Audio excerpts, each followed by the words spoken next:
심리학 렌즈로 세상을 다시 봅니다. 마인드온 시작하겠습니다. 자, 누다심 심리학 칼럼니스트 함께 하십니다. 안녕하세요, 선생님. 안녕하세요. 누구나 다가갈 수 있는 심리학을 꿈꾸는 사람 누다심입니다. 좋습니다. 오늘도 다가가겠습니다.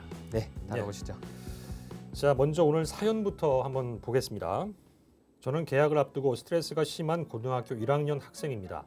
1년 전 경기 지역에서 중학교까지 나온 저는 서울 강남 지역의 고등학교로 진학했습니다. 친구가 한 명도 없는 낯선 동네에서 고등학교 생활을 시작하려니 따돌림을 당하지 않을까 걱정도 많았고, 성적이 우수한 학생들이 많은 이 강남 지역 학교여서 성적에 대한 스트레스도 심했습니다. 방학을 해서 겨우 학교에서 벗어났다고 생각했는데 곧 다가올 개학 생각만 하면 가슴이 답답하고 두통이 심해져서 진정이 되질 않습니다. 지난 설 연휴 때부터 머리를 감을 때마다 머리카락이 한 움큼씩 빠져 탈모 클리닉에서 상담을 받고 탈모 방지 샴푸도 사용하고 있습니다. 이런 제 증상은 상담을 받아야 나아질 수 있는 건가요? 사연 함께 하셨는데요. 선생님께서는 이 학창 시절 새 학기를 앞두고 어떤 기억이 있으셨는지. 저 같은 경우는 초등학교 6학년 때와 네. 고등학교 1학년 때 전학을 2번 갔습니다. 그러셨구나. 근데 이제 전학에 가서 네. 저도 힘들었어요. 적응하는 게. 그래서 저도 뭐 학교 가서 적응하는 게 힘드니까 네네네. 방학 끝나면 개학해서 학교 가는 게 저도 굉장히 큰 스트레스였죠.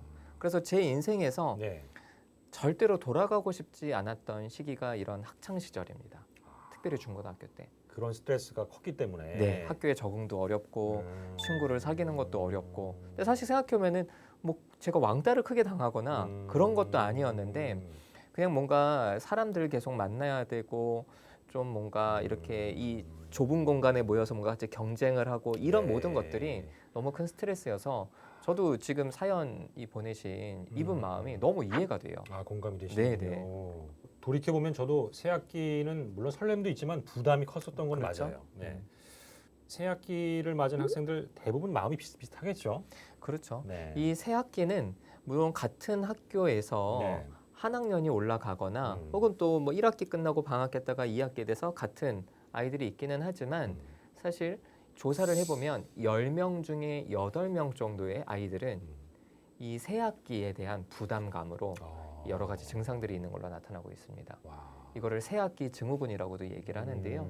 그만큼 새로운 시작, 그럼 이제 학교라는 곳이 자연스럽게 우리가 좀 미래를 준비하고 지금 친구들이랑 어울리고 이런 것도 있기는 하지만 네. 이 학업 스트레스가 있잖아요. 그렇죠, 그죠. 그럼 다 같이 다시 경쟁할 수 있는 그런 상황에 다시 출발선에 서서 마치 뭔가 달려야 된다는 그 압박감이 네. 우리 아이들에게, 학생들에게 굉장히 큰 스트레스로 다가와서 이 새학기 증후군, 이거는 사실 많은 분들이 야 그거 뭐 시간 지나면 뭐 다 이겨낼 수 있는 거야 라고 말하지만 정작 그 중에서 정말 힘들어하는 아이들은요, 네. 이 힘들어하는 이 고통을 호소하는 게 정말 상상 이상으로 크기도 합니다. 자, 뭐 스트레스, 부담 이런 얘기 하셨는데 이런 개강, 개학 증후군 왜 일어나는 거예요, 이거? 네. 사실 우리가 새로운 환경에 가는 거는요, 네. 우리의 마음의 관점에서 보자면 네. 굉장히 심한 노동을 하는 것 같은 그런 에너지가 듭니다. 그래서 왜 우리가 몸도 너무 과도하게 쓰면은 몸살이 나고 아프잖아요. 네. 우리의 마음도 에너지를 많이 쓰면 마음에 손상이 생기게 됩니다. 그래서 인간에게 있어서 이 적응은요, 가장 큰 에너지를 쓰는 것. 그래서 새로운 학교에 진학하는 것, 새로운 학기가 되는 것, 네. 이런 것들이 그냥 우리가 생각했을 때는 그거 뭐냐 학교 가면 되잖아 이렇게 생각하지만 사실은 굉장히 큰 스트레스라는 거죠. 그러면 이렇게 우리가 스트레스를 받을 때 우리 마음에서는 이 불편감과 불안이 커지거든요. 이 불편감과 불안을 잘 다루지 못하면 그것이 결국에는 우리의 신체 증상으로, 그것이 우리의 우울감으로 이렇게 발전할 수가 있는 거죠. 그렇게 되겠네요. 이 사연 주신 분도 학교만 생각하면 가슴이 답답하고 그렇죠. 탈모까지 네. 생기셨잖아요. 참 심각한 그런 상황인 것 같다는 생각이 드는데, 이런 비슷한 고민들 안고 있는 학생들 상담실로 또 찾아가기도 하잖아요. 개학 전에는 네. 잘 안 와요. 전에는 잘 안 오고. 네. 계약하고 나서 옵니다. 그럼 제가 묻죠. 너 계약하기 전에는 괜찮았니? 네네. 선생님 저 계약하기 전에가 더 힘들었는데 그래도 그때는 미지의 두려움이잖아요. 어떤 일이 벌어질지 막연한 모르는. 두려움. 그렇죠. 그래서 막상 가면 또 좋을 수도 있잖아요. 예. 그런데 막상 갔는데 좋은 일은 없고 더 힘들다. 그때는 정말 도움을 요청했듯 싶어서 상담실에 오는 거죠. 근데 특별히 코로나 때문에 네.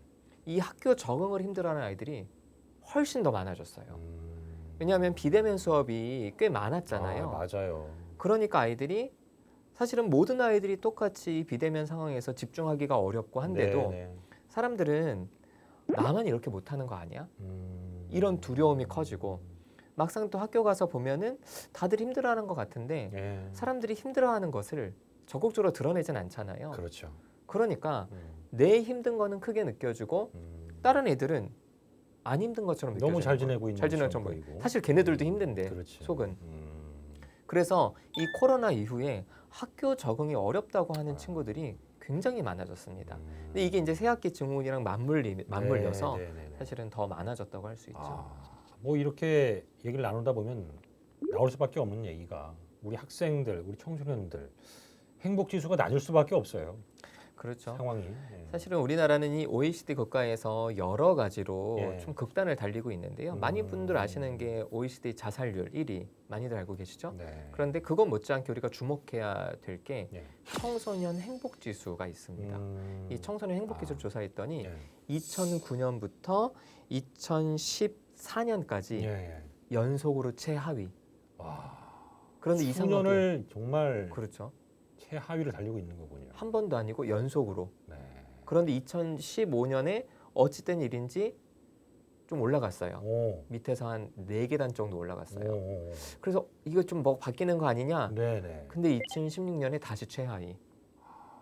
그러니까 사실은 별 의미 없는 암울하네요. 상승이었고 네. 우리 지금 청소년들이 굉장히 행복 지수가 꼴등이라는 것은 네. 굉장히 스트레스 받는 그런 상황인 거죠. 저도 그 청소년이었고 네, 또 제 아이들도 그 청소년이 될 건데 그렇죠. 이게 너무 두려운 지표예요. 맞아요. 네. 사람의 마음 건강에 있어서 최악의 상황이 사실은 스스로 목숨을 끊는 자살이잖아요. 그렇죠. 그런데 자살 연령대가 우리나라가 굉장히 낮습니다.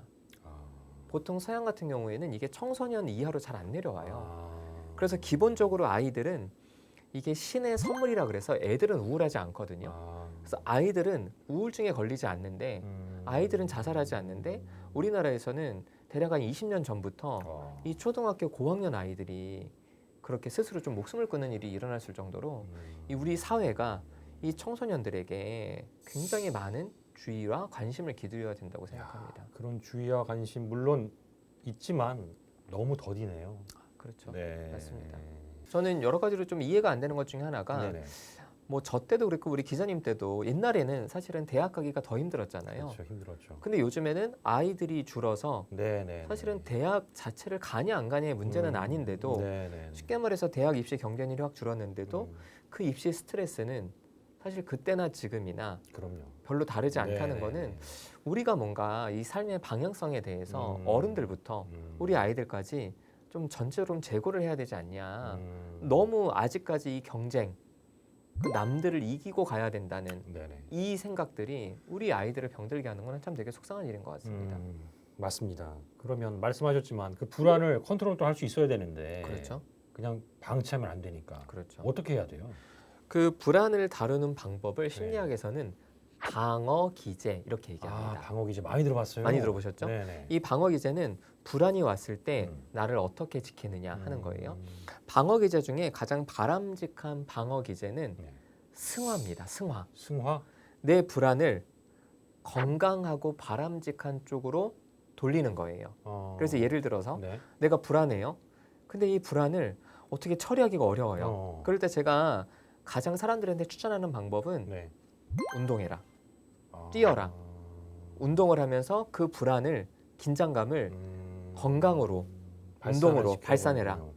혹은 그 불안할 때 차라리 네가 목표를 세워서 예. 집중적으로 내가 오늘은 이 공부를 끝내겠다라고 그 불안을 에너지 삼아서 네. 공부를 해라. 그래서 우리 사회적으로 바람직한 쪽으로 에너지를 표현할 수가 있습니다. 그런 게 이제 승화가 네. 가장 좋은 방법 중에 하나고 또 하나는 내가 불안할 때 다른 사람을 돕는 이타주의가 있어요. 어떤 것들이 대부분 있냐면 대체로 있냐면은 내가 만약에 과거에 힘든 일이 있어요. 네. 그것 때문에 너무 힘들어서 괴로우면요. 여전히 자기처럼 힘들어하는 사람들을 돕는 겁니다. 그래서 예를 들어서 가정폭력 피해자들이 네. 가정폭력에 대한 과거의 상처 때문에 너무 힘들면 저는 차라리 가정폭력 상담원으로 자원봉사를 해라. 그래서 당신처럼 아직 고통받고 있는 사람들을 네네. 당신이 도와줘라. 그러면 나는 도움받지 못했지만 내가 누군가를 도와주면서 내 상처까지 같이 회복되는 경우들이 있어요.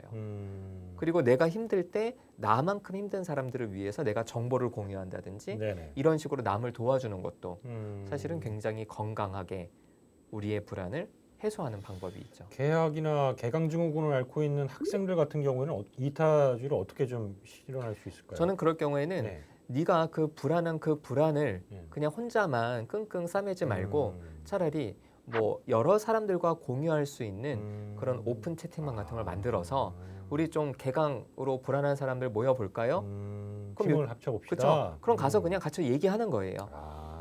그럼 내가 거기에 장을 만들어 줌으로써 이야기할 수 있는 그럼 사람들이 와서 이야기하면서 나도 좀 불안도 덜고 그 사람들도 아 여기가 이렇게 있어서 좋다. 이런 식의 어떤 부분을 할 수도 있고요. 그렇겠네요. 그리고 내가 만약에 개강 증후군 때문에 스트레스 받지만 만약에 대학교 1학년 학생들이 완전히 새로운 학교를 했을 때 힘들잖아요. 네. 그럼 대학교 한 3, 4학년 학생들은 아, 이거 나도 옛날에 많이 힘들었는데 지금도 힘들지만 그럼 후배들을 위해서 뭐 이렇게 블로그에 글이라도 쓰고 그럼 뭔가 이렇게 정보를 나눠주고 네네. 하는 것만으로도 사실은 내 불안을 혼자 처리하지 않고 다른 사람들과의 관계 속에서 건강하게 처리할 수 있는 방법들이죠. 그 방어 기제라고 해서 다 득이 되지는 않았을 것 같아요.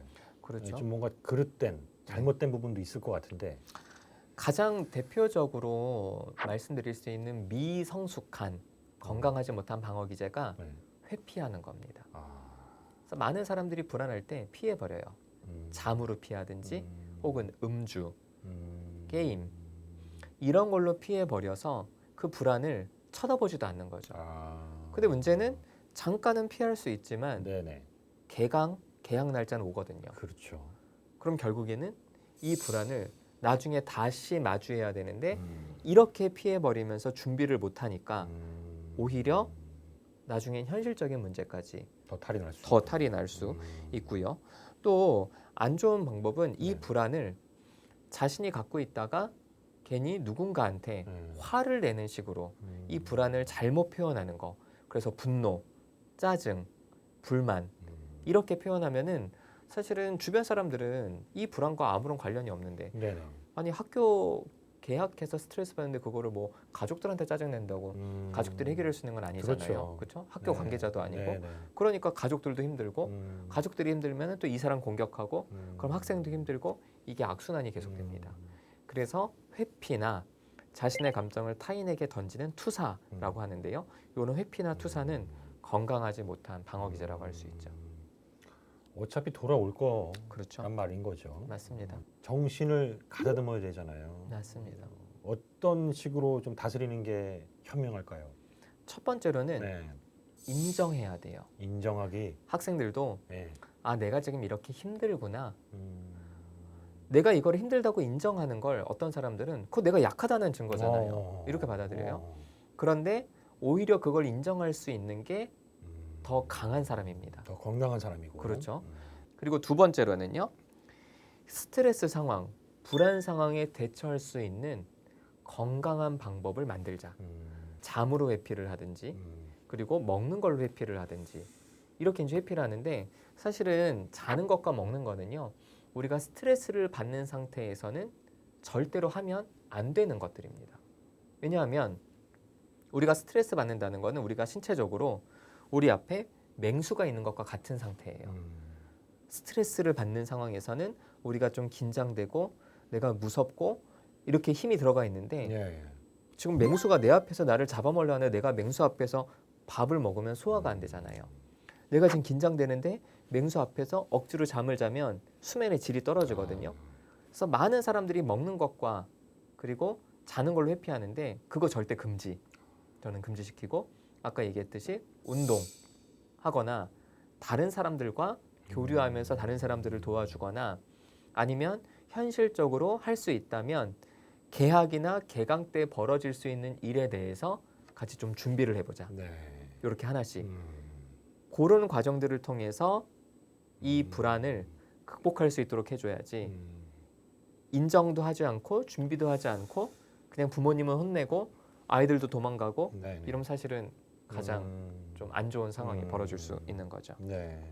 이 아까 사연 주셨던 분 사연을 보면 물론 그 증상이나 여파가 사람마다 차이가 분명히 있죠. 네. 하지만 그 사연자분께서는 좀 심각한 상황인 거는 맞는 것 같고 탈모까지 또 그렇죠. 나타났다고 보시니까 이럴 경우에 어떻게 그 우울증이랄까요? 그런 부분도 더 깊어질 수 있을 것 같고요. 맞습니다.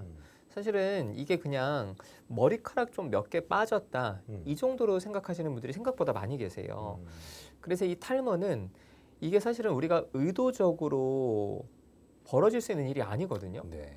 이미 우리의 신체가 이 스트레스로 인해서 정상적인 통제를 벗어났다는 굉장히 심각한 상황입니다.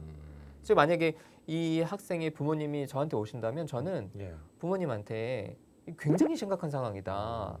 이거 그냥 두시면 진짜 어떻게 아이가 힘들어질지 모른다. 이거는 참 가볍게 보실 일이 아니고 네네. 굉장히 심각한 상황이니까 특단의 조치를 취하셔야 된다. 만약에 진짜 절대로 그런 일이 벌어져서는 안 되지만 네. 진짜 심각하면 이 아이가 자해나 자살 시도까지도 할 수 있는 그런 극단을 생각하셔서 지금 굉장히 이 아이를 좀 주의 깊게 살펴보시고 네네. 이해해 주셔야 된다고 저는 말씀을 드릴 것 같아요. 그렇게 분명히 짚으실 필요성을 느끼실 만큼 그렇죠. 상황이 안 좋은 상황이고 네네 맞습니다. 그러니까 이게 아까 말씀하셨던 청소년 행복지수 네, 그리고 또 목숨을 스스로 끊는 그런 일들 네, 이런 게 다 이 우울증이 우리 학생들 또 청소년들에게 깊숙이 스며 있기 때문에 나타나는 그런 부분들이잖아요. 맞습니다. 네. 이 우울증은 자살을 예측하는 굉장히 중요한 감정 상태입니다. 그런데 이 우울증을 조금 더 자세하게 분석하다 보면은 예. 자살에 굉장히 영향을 미치는 우리의 생각 패턴이 있어요. 그게 계속 자살을 생각한다는 겁니다. 그거를 자살 구상, 자살 생각이라고도 하는데요. 네. 조사를 해보면 15세에서 19세, 그러니까 중학교에서 고등학교 때까지 네네. 이때 아이들 중에 자살 생각하는 아이들의 비율이 10%가 넘습니다. 그래서 이거는 그냥 갑자기 그래 뭐 자살할 수도 있지 이 정도가 아니라 꾸준하게 자살을 머릿속에 염두에 두고 있다는 거예요. 자, 이 비율은 우리나라 모든 연령 가운데서 가장 높습니다. 그러니까 청소년들이 사실은 자살을 이렇게 많이 생각하고 있다는 거는 이건 정말 일반적이지 않은 거예요. 그런데 왜 이렇게 자살을 생각하느냐? 그 자살을 생각하는 그 이유를 살펴봤더니 결국에는 성적, 학업 스트레스 이런 부분들이 가장 크다는 거죠. 이런 부분들 때문에 아이들이 마치 자기가 공부를 좀 못하면 자기가 성인이 되지 않았는데도 이미 자기 머릿속에는 실패한 자신의 미래가 그려지는 거예요. 그럼 막상 우리가 사회에 나오면 어른들은 알잖아요. 예. 내가 조금 경제적으로 힘들 수는 있어도 예. 우리가 좀 성실하게 노력하면 어느 정도 생계를 유지할 수 있는데 사실 그런 부분이 지금 전 세계 경제적으로도 어려워지면서 이런 압박들이 부모들을 통해서 애들한테 굉장히 심각하게 가고 있어서 이 아이들은 이 현실의 어려움들을 더욱더 극단적으로 생각하기 때문에 지금 자신의 실패가 단지 공부의 실패가 아니라 네네. 자기 인생의 실패 네. 이걸로 너무나 극단적으로 가게 되니까 차라리 이럴 바에는 그냥 안 사는 게 낫다. 이렇게 생각하는 아이들이 굉장히 많다는 겁니다. 이 정도면 아까 말씀하셨지만 상담이 꼭 필요해 보여요, 저는. 그렇죠. 사실은 우리 아이들 좀 미래를 위해서 지금 공부 열심히 해라고 하는데 예. 오히려 이것 때문에 우리 아이들의 미래를 지워버릴 정도로 아이들이 심각한 상태인데요. 그래서 청소년들 같은 경우에는 국가에서도 이 무료로 상담받을 수 있는 환경이 굉장히 잘 돼 있습니다. 교육청과 각 학교에 전문 상담 교사들이 배치돼 있어요. 네네. 그래서 교육청 산하에서는 윗센터라는 그런 교육청 산하 상담 센터가 있고요. 또 학교마다 상담실이 있는 학교들도 요즘엔 꽤 됩니다. 네네. 그거를 위클래스라 그래요. 그래서 거기에는 전문 상담 교사가 항상 상주에 있어서 아이들과 상담할 수도 있고요. 그리고 여성가족부에서 운영하는 한국 청소년 상담복지개발원이라는 그 이제 국가기관에서 각 지역마다 청소년 상담복지센터를 운영하고 있어요. 아, 네. 그래서 이 윗센터든지 청소년 상담복지센터는 대한민국의 청소년이면 누구라도 무료로 상담도 받고 활동도 할 수 있고 너무 프로그램이 잘 돼 있거든요. 그렇군요. 그래서 부모님들이나 아이들이 좀 가서 도움 좀 받자. 아니 없으면 모르겠는데 일단은 그럼요. 모든 연령대 중에서 네. 가장 시스템이 잘 돼 있는 게 이 청소년들입니다. 그렇구나. 근데 좀 더 많이 좀 홍보가 되고 많은 분들이 좀 더 많이 가시면 좋겠어요. 아, 적극 활용해야겠네요. 아, 이거. 맞습니다. 네. 그만큼 필요하니까 그렇게 배치해 놓은 거고. 그렇죠. 어떤 분들 물어보시는데 네. 무료입니다. 돈 안 들어요. 돈 안 들고 아이가 원하는 도움 네네. 충분히 받을 수 있을 정도로 전문가들이 항상 상주에 있으니까 꼭 가서 좀 도움 받으시면 좋을 것 같아요. 알겠습니다. 자, 상담 뭐 병행 하면 훨씬 좋겠고요. 네. 그리고 기본적으로는 일단 가정에서 네, 해야 하는 역할들이 있잖아요. 맞습니다. 네. 사실 이 한국 청소년들 대상으로 조사를 했던 한국 청소년 패널 연구 데이터가 있습니다. 네네. 이 데이터에는 여러 가지 항목들이 있는데 그래서 심리학자들이 이 데이터를 가지고 다양한 가설을 세워서 연구를 하거든요. 근데 그 연구 중에 하나가 뭐냐면은 예. 이 자료를 분석했더니 부모가 청소년에 대해서 많이 알고 있을수록 다시 말해서 부모가 자녀와 소통을 많이 할수록 자녀의 우울이 감소하고 있다는 연구 결과가 있어요. 그래서 이거는 아이들의 우울 자체가 부모가 만들어낸 게 아니더라도 네. 사회 문화적으로 또 어쩔 수 없이 생기는 거더라도 네네. 부모가 충분히 아이들이 우울로 가는 데 있어서 완충 역할을 해줄 수 있다는 겁니다. 그래서 아이를 상담센터에 보내시면서도 네네. 아이와 마주 앉아서 아이가 지금 어떤 상태인지 물어보시고 네네. 잔소리하지 말고 그냥 그렇구나, 그래, 너 힘들 수 있겠다. 들어주는 거군요. 그렇죠. 네. 그래서 부모가 아이를 많이 이해하고 이해할수록 그럼 이건 소통이 된다는 거잖아요. 네네. 아이들이 극단으로 가지 않을 가능성이 굉장히 높아지는 거죠. 가장 확실하고 효과적인 방법이네요. 맞습니다. 부모님이 나를 진짜 아끼고 있다라고 음. 진짜 아이들이 받아들이면요. 아, 네. 절대로 아이들이 힘든 상황에서도 극단의 선택을 안 해요. 그런데 아이들이 딴 거는 스트레스가 적어도 네. 우리 부모가 나를 별로 소중히 여기지 않는다. 그러면은 아이들에게 있어서는요. 가장 확실한 안전장치가 없는 거기 때문에 작은 문제가 있어도 굉장히 위험한 상황에 처할 수가 있는 겁니다. 이렇게 좀 직접적이고 지속적으로 가족의 힘이 좀 닿을 수 있으면 이런 실타래들도 조금씩 풀어갈 수 맞습니다. 있다 이런 얘기네요. 네. 자, 언제나 뭐 새로운 시작은 두렵기도 하고 불안하기도 합니다. 시청자분들께 또 비슷한 내용으로 고민하고 아파하고 있는 분들께 말씀 부탁드리겠습니다. 우리의 마음이 힘들 때가 있잖아요. 네. 그런데 그 힘들 때는 우리가 관계 속에서 새로운 힘을 얻을 때라는 의미입니다. 그래서 우리의 주변 사람들이 혹은 내가 힘들다면 네. 계속 자꾸 혼자 고립되지 마시고 네. 나를 정말 사랑해주고 내 옆에 있을 수 있는 사람들과의 관계 속으로 들어가셔서 네. 계속 그 마음을 표현하시고 상대의 마음을 받으시면 힘들어도 그것을 극복할 수가 있을 겁니다. 그래서 저는 절대로 혼자서 고민하고 혼자 괴로워하지 마시고 꼭 주변의 도움을 요청하시라고 말씀드리고 싶습니다. 네. 그 부분 여러분들도 염두에 두시며 생활을 이어가셨으면 좋겠습니다. 자, 오늘 마인드원 여기서 마치겠습니다. 감사합니다.